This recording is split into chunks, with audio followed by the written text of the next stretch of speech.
Good morning everybody. I am Rajkumar, lecture biology. तो आज शुरू करते हैं नया टॉपिक।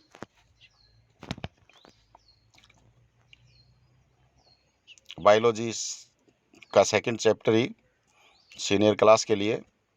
गुरु बीजाणु जनन, मेगा स्पोरोजेनेसिस, यानी कि मादा युग्मकोद्भिद या भ्रूणकोश, फीमेल गेमेटोफाइट्स और एम्ब्रियो सैक गुरु बीजाणु जनन, इनके बारे में इस चैप्टर में पढ़ेंगे हम। इस वीडियो को गौर से देखना, अंत तक देखना, बहुत अच्छी जानकारी। चलो शुरू करते हैं।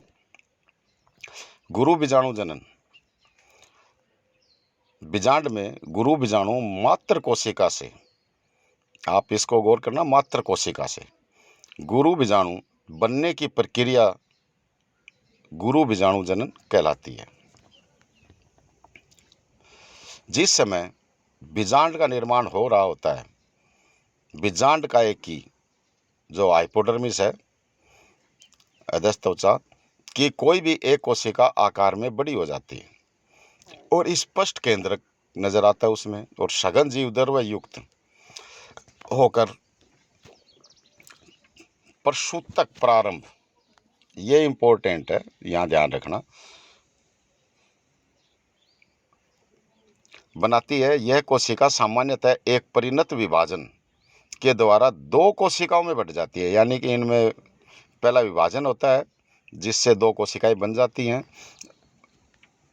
और इनमें से बाहरी कोशिका जो होती है वो प्राथमिक भित्तीय कोशिका कहलाती है, बाहर की साइड जो होती है, और भीतरी जो कोशिका है वो प्राथमिक बीजाणुजन कोशिका कहलाती है। तो दो कोशिकाओं का निर्माण हुआ एक प्रसूतक कोशिका से, तो बाहरी जो होती है ऊपर की साइड, वो तो बाहरी कोशिका जो है वो प्राथमिक भित्तीय कोशिका कहलाती है, और जो भीतर की ओर अंदर की ओर होती है वो प्राथमिक बीजाणुजन कोशिका कहलाती है। ये देखिए, आप बीजांड की जो संरचना आपने पढ़ी थी, मेरे पिछले वीडियो में मैंने उसके बारे में विस्तार से बताया है, उसी में होता है ये। तो यह प्रायः विभाजित नहीं होती तथा यह गुरु बीजाणु मात्र कोशिका की भांति कार्य करती है। प्राथमिक भित्तीय कोशिका जो है ये तो अविभाजित रहती है तथा यह कई बार विभाजित होकर भित्ति का निर्माण करती है। या तो विभाजित ही नहीं होती, या फिर विभाजित होती है तो बाहर की भित्ति का निर्माण करती है। गुरु बीजाणु मात्र कोशिका अर्धसूत्री विभाजन द्वारा 4 अगुणित गुरु बीजाणु बनाती है। कितने बनाए इसने? एक सेल ने 4 भी यही था, 4 बनाए।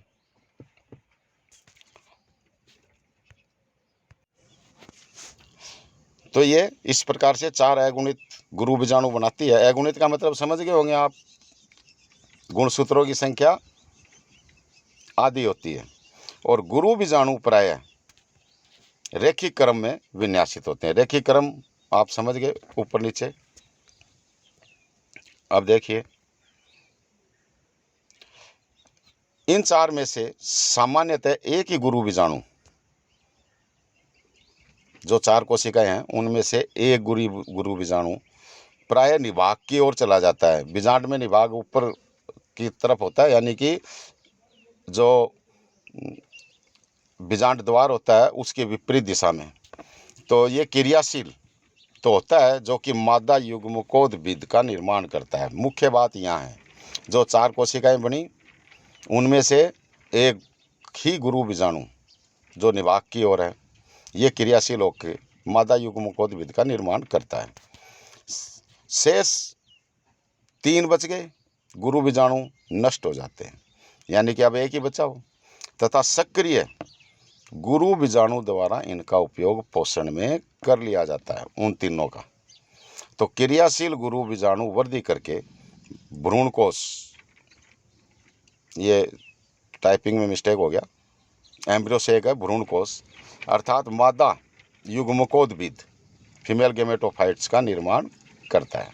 अब आप ये समझ गए ये 4 कोशिकाएं थी, इनमें से 3 नष्ट हो जाती हैं, एक बनती हैं, बचती है जो, वो उन तीनों को अपने पोषण में काम में ले लेती है और उसी के द्वारा गुरु बीजाणु जो है उसका निर्माण होता है। अर्थात युग्मकोद्भिद, जिसको फीमेल मादा युग्मकोद्भिद का निर्माण होता है, फीमेल गेमेटोफाइट्स कहते हैं। अब ये डायग्राम देखिए आप, ये एक कोशिका है, फर्स्ट इसमें विभाजन हुआ, 2 कोशिकाएं बनी, ये गुरु बीजाणु मात्र कोशिका है फर्स्ट में, ये वाली, तो इससे 2 कोशिकाएं बनी, विभाजन आप देख रहे हो, अर्धसूत्री विभाजन। फिर ये इनमें हुआ सेकंड अर्धसूत्री, फिर 4 बन गई। अब इसमें से ये देखिए रेखिक क्रम में है, तो ये ऊपर वाली तीनों ये तो नष्ट हो जाती हैं और ये एक बचती है, ये देखिए धीरे धीरे नष्ट होती जाती हैं। और इसमें अब देखिए, इसमें एक केंद्रक है ये, फिर विभाजन होता है, 2 केंद्रक बनते हैं, फिर 4 बनते हैं, फिर ये इसमें 8 बनते हैं। इसमें कितने 8, इसमें 4, 2, 1।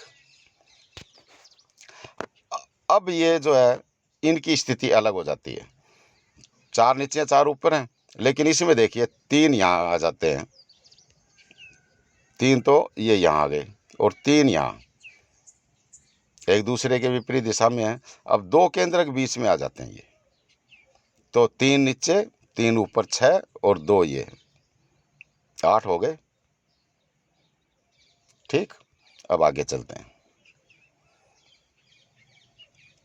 अब देखिए मादा युग्मकोद्भिद या भ्रूणकोश जो है उसके बारे में, सक्रिय गुरु बीजाणु विकसित होकर मादा युग्मकोद्भिद अर्थात भ्रूणकोश का निर्माण करता है। मादा युग्मकोद्भिद जो होता है ये, इसी को भ्रूणकोश बोलते हैं, इसका निर्माण करता है।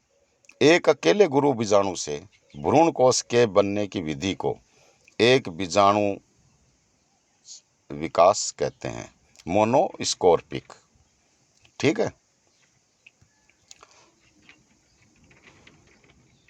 अब देखिए सक्रिय गुरु बीजाणु अगुणित तथा मादा युग्मकोद्भिद की प्रथम कोशिका है, प्राय रेखिक चतुष्क, अभी पिछले डायग्राम में देखा था आपने, में 3 गुरु बीजाणु जो बीजांड द्वार की ओर होते हैं नष्ट हो जाते हैं, परंतु निभाग की ओर स्थित गुरु बीजाणु सक्रिय रहता है। यानी कि बीजांड द्वार की ओर है वो तो नष्ट हो जाते हैं, और जो निभाग की ओर जो गुरु बीजाणु होता है वो सक्रिय रहता है। और सक्रिय गुरु बीजाणु बीजांड काय से पोषण प्राप्त करता है और आकार में बड़ा हो जाता है तथा इससे भ्रूण कोश मात्र कोशिका, अब यहाँ देखिए आप, इसको भ्रूण कोश मात्र कोशिका एम्ब्रियोसेक मदर सेल्स कहते हैं, क्योंकि इसी से भ्रूण कोश का विकास होता है,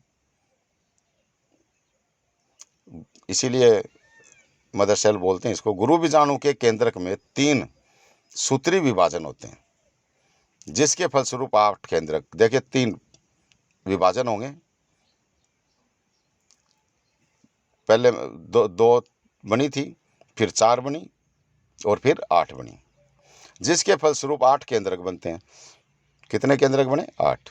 और प्रथम विभाजन द्वारा बने 2 केंद्रकों में से एक एक केंद्रक विपरीत दूर जो बीजांड द्वार और निभाग की ओर स्थित हो जाते हैं।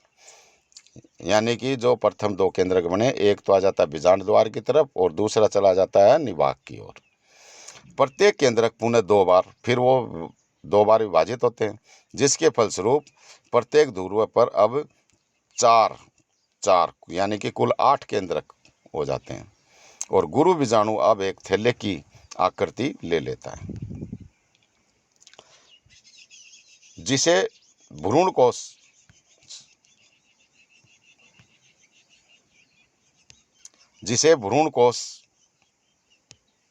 कहते हैं।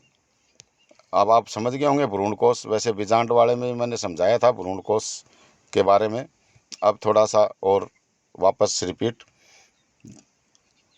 जिस भ्रूण कोश कौन सा हो गया, जो 8 केंद्रक जो हैं उसका जो संरचना है पूरी, वो भ्रूण कोश है। तो प्रत्येक ध्रुव पर उपस्थित 4 केंद्रकों में से 4 केंद्रक किधर, 4 तो निभाग की ओर है, 4 अंड द्वार की ओर है या बीजांड द्वार जो है।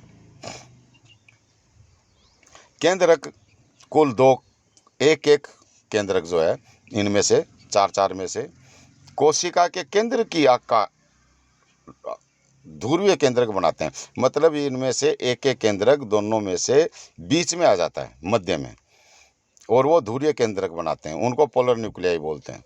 कोशिका के मध्य में आकर दोनों केंद्रक संयुक्त होकर द्विगुणित केंद्रक बनाते हैं, जिसे द्वितीयक केंद्रक कहते हैं।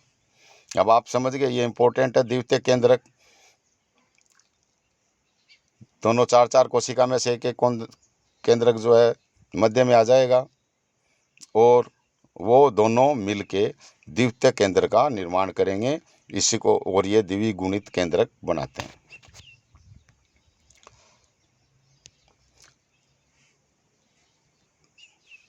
अब दोनों ध्रुव जो हैं पर शेष 3 केंद्रक बच गए। अपने चारों ओर कोशिका द्रव्य एकत्रित करके कोशिका का निर्माण कर लेते हैं। इसमें बीजांड द्वार की ओर 3 कोशिकाएं अंड समुच्चय, बीजांड द्वार की ओर जो होंगी उनमें एक अंड कोशिका होती है। इस कारण अंड समुच्चय बोलते हैं। 3 कोशिकाओं का समूह बन गया वो, उसको अंड उपकरण या एग एपरेटस कहते हैं, उसका निर्माण करती है। इनमें से मध्य भाग स्थित अंड कोशिका 2 सहायक कोशिकाओं से घिरी होती है। अंड कोशिका में बीजांड द्वार की ओर रिक्तिका और नीचे की ओर केंद्रक स्थित होता है। इसके दोनों पार्श्वों पर स्थित 2 सहायक कोशिकाएं, दोनों तरफ अंड कोशिका के दोनों तरफ 2 सहायक कोशिकाएं होती हैं। इंपॉर्टेंट है, ध्यान रखना। प्रत्येक में एक तंतु रूप उपकरण होता है। यह पराग नलिका को अपनी ओर आकर्षित करता है। मुख्य बात यह है, पराग नलिका को अपनी ओर आकर्षित कौन करता है?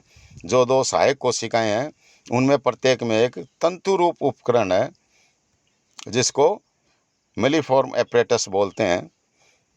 यह पराग नलिका को अपनी ओर आकर्षित करता है। समझ गए? सहायक कोशिका में केंद्रक ऊपर की ओर और रिक्तिका नीचे की ओर होती है।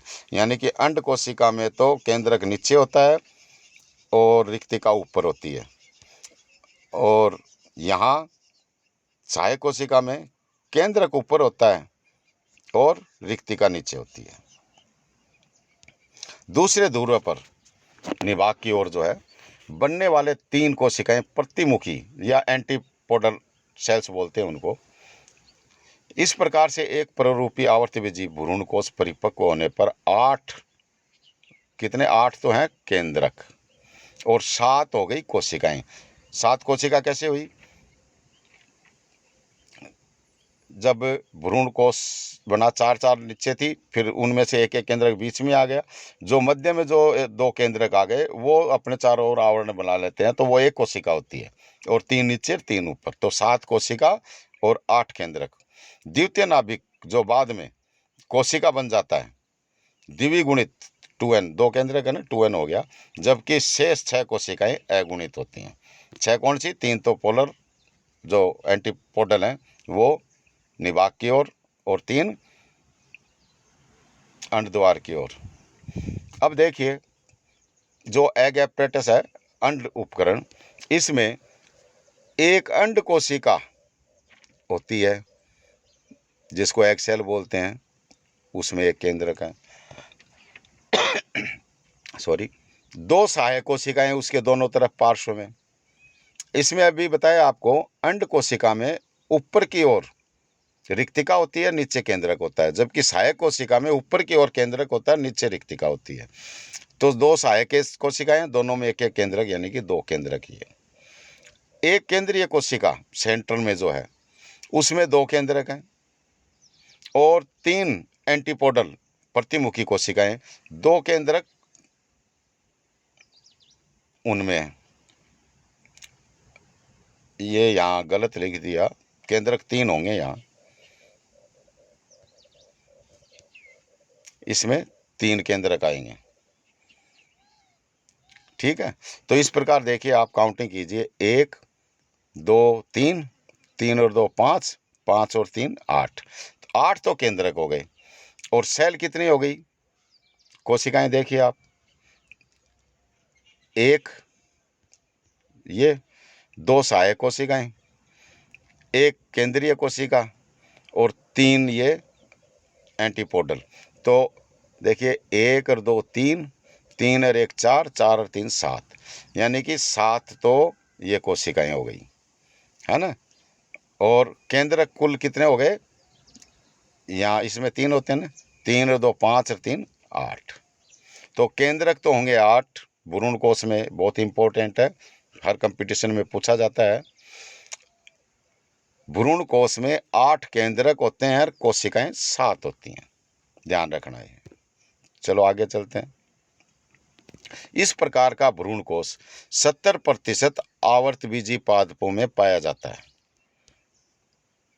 ठीक है, इस प्रकार के भ्रूण कोश को पॉलीगोनम प्रकार कहते हैं, क्योंकि इसे सबसे पहले पॉलीगोनम डाइवेरिकेटम, तो पॉलीगोनम जो बोलते हैं इस प्रकार के भ्रूणकोश को, वो इसके नाम के ऊपर ही है, पॉलीगोनम ने देखा था। तो पॉलीगोनम डाइवेरिकेटम पादप में स्ट्रॉसबर्गर के द्वारा